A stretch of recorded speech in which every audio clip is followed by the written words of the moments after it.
Israeli President Isaac Herzog confirmed receiving this letter from President Donald Trump, urging him to consider granting a pardon to Prime Minister Benjamin Netanyahu.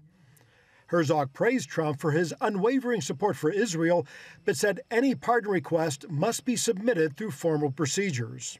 I do wish that the Prime Minister Netanyahu will be exonerated, but that is according to the Israeli legal system. And any intervention from the outside, as benign and as well-wishing as it is, may work to the contrary, which I hope is not the case. But certainly it shows the great friendship between the two leaders, Trump and Netanyahu. Netanyahu, who is currently on trial for charges including bribery, fraud, and breach of trust, posted this on X. "Thank you, President Trump, for your incredible support. As usual, you get right to the point and call it like it is." In Washington, the White House denied a report that the U.S. is planning to build a large military base in Israel near the Gaza border to maintain a ceasefire. And the president has been very clear he doesn't want to see boots on the ground with respect to what's happening in the Middle East. We've made great peace. We've made great progress with the peace plan in Gaza, and we want to continue to see that move forward. But moving forward is meeting with resistance from the United Arab Emirates, which announced it will not take part in the proposed international stabilization force expected to deploy in Gaza. The U.A.E. said it does not yet see a clear framework for the plan and views Qatar and Turkey as Hamas enablers.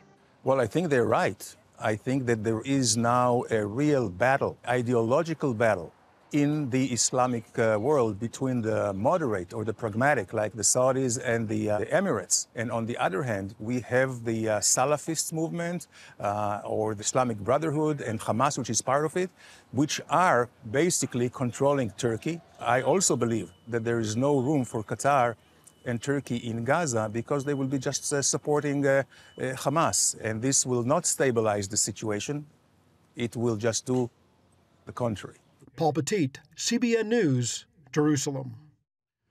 We're going to continue our coverage now with our CBN News Middle East Bureau Chief, Chris Mitchell. He's joining us from Jerusalem. So, Chris, what more can you tell us about concerns over the proposed international stabilization force in Gaza?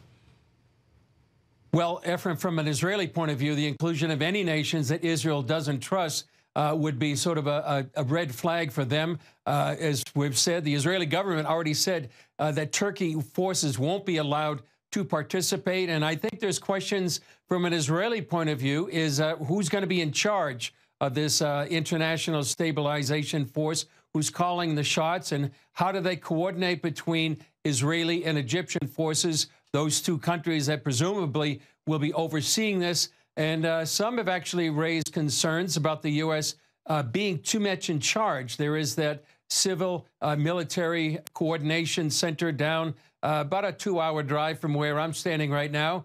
And so that's one concern. And Israel really wants freedom of action inside Gaza. They don't want the ISF to be a military or a political constraint on their actions inside a post-war Gaza. And one other question or concern, Ephraim, will it be used to expand a Palestinian state? For example, training Palestinian police in any post-war Gaza. So these are many concerns that not only u.a.e. but other Israel certainly has about the ISF.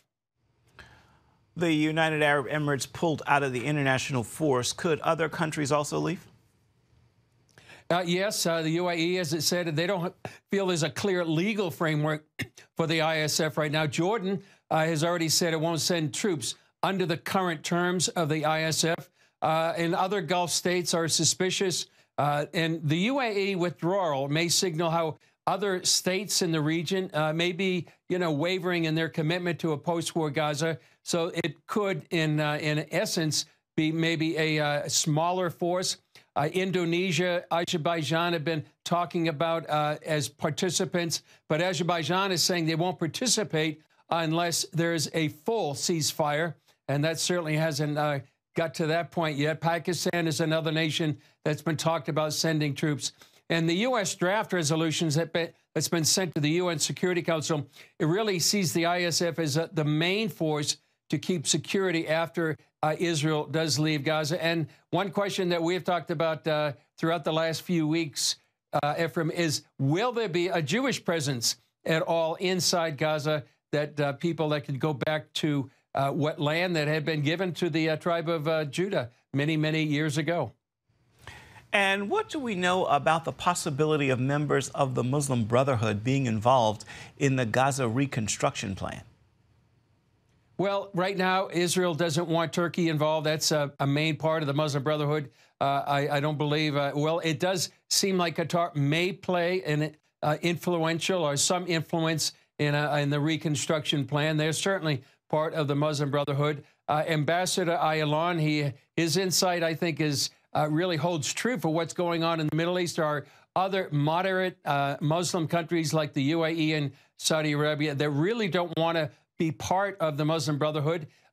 Egypt, for example, and other nations have actually outlawed the Muslim Brotherhood. That's why some people in the U.S. think the United States should outlaw the Muslim Brotherhood as well. So really, Israel certainly doesn't want any influence of the Muslim Brotherhood that would pose a existential threat to the state of Israel. As Paul reported, the White House is denying the reports of a plan for a major U.S. base in the border of Israel and Gaza. What's been the reaction in Israel to this story? Well, I think there's been some relief at the denial that there's going to be a major U.S. base right on the border with Gaza, and the idea of large-scale U.S. troops so close to the Gaza frontier, that raises a number of concerns, undermining Israeli sovereignty, questions of who's in charge, the role of all the countries that are in part of this post-war Gaza, including the U.S. There's a question of who's going to be calling the shots. How will they coordinate with the IDF? And what would a huge U.S. base be under a future U.S. administration that actually might be hostile to Israel? Certainly, almost everyone here sees the U.S. administration currently is very friendly to the U.S. But what would happen in a administration in the future that may not be so friendly to the Jewish state?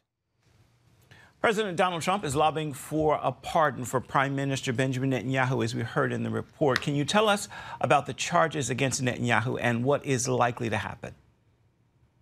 Well, some of the charges are bribery, that Netanyahu accepted lavish gift like cigars and champagne for favors, also breach of trust, using his role as prime minister to gain favorable media coverage. It seems unlikely he's going to be granted a pardon, Ephraim, before the trial concludes or a verdict is reached. He's in legal limbo right now, but actually this may hurt Netanyahu more politically than legally right now. All right, our CBN News Middle East Bureau Chief Chris Mitchell, thank you for your insights, and we look forward to hearing from you again come next week.